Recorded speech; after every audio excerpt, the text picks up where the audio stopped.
আমি বহু পুরনো একটা পলিটিক্যাল ফ্যামিলি লোক। আমার পরিবার এখানে প্রায় 45-50 বছর ধরে রাজনীতিক পরিবার আছে। রাজনীতিতে একটা জিনিস সবসময় মনে রাখতে হয়, মানুষকে আমাকে বোঝাতে হবে कि আমি কোনো ভুল করিনি।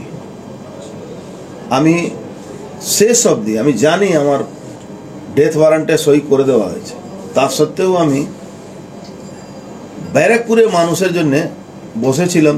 তৃণমূল কর্মী যারা বিশ্বাস করে তৃণমূল কংগ্রেসকে নিয়ে এসেছিল বা তৃণমূল কংগ্রেস করে তারা যাতে আমাকে ভুল না ভাবতে পারে, তারা এটা বুঝতে পারে কি যে ব্যক্তিকে এখানে টিকিট দেওয়া হচ্ছে সে ব্যক্তি আর আমার মধ্যে কি তফাৎ আছে। তাহলে কি এবার পার্থ ভৌমিক ভার্সেস অর্জুন সিং দেখা যাবে? উচিত তো সেটাই।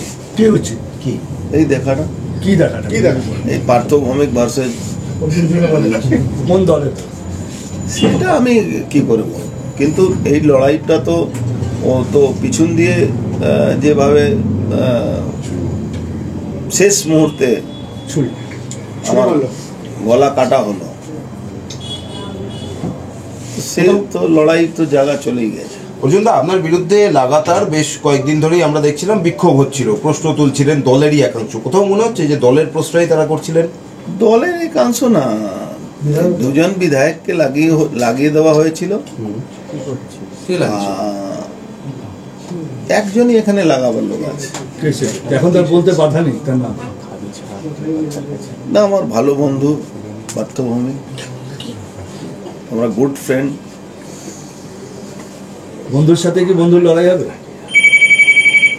না, বন্ধুর সঙ্গে তো লড়াই, বন্ধু মানে প্রত্যেকটা লড়াই তো কোনো না কোনো বন্ধুর সঙ্গেই হয়। আর তো বেশি দেরি নেই, ভোট তো এসেই গেল, আর প্রার্থী নির্বাচন হয়ে যাচ্ছে। আপনি কি ভাবলেন, এখনো আর তো সময় কম?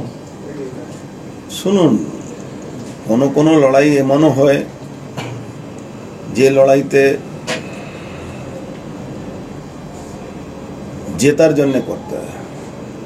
আমি সবসময় লড়াইটা জেতার জন্য করি, আর লড়াইটা সামনে থেকে লড়ার আমার অভ্যাস আছে।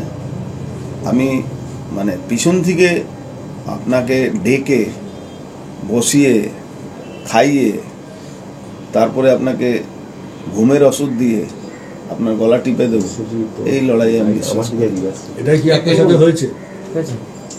ঘুমের ওষুধ দেওয়া হয়নি, আমি চোখ খুলেই দেখলাম আমার গলা টেপা হবে। তখন কি সতর্ক হলেন? সতর্ক আমি সবসময় থাকি। বড্ড দেরি হয়ে গেল না? হ্যাঁ, দেরি তো হয়েছে, আপনার কথা ঠিকই, কিন্তু ঠাকুর এটাই চাইছেন, ভগবান এটাই চাইছিলেন কি শেষ অবধি তুমি দেখো তোমার কিভাবে গলা টেপা হচ্ছে।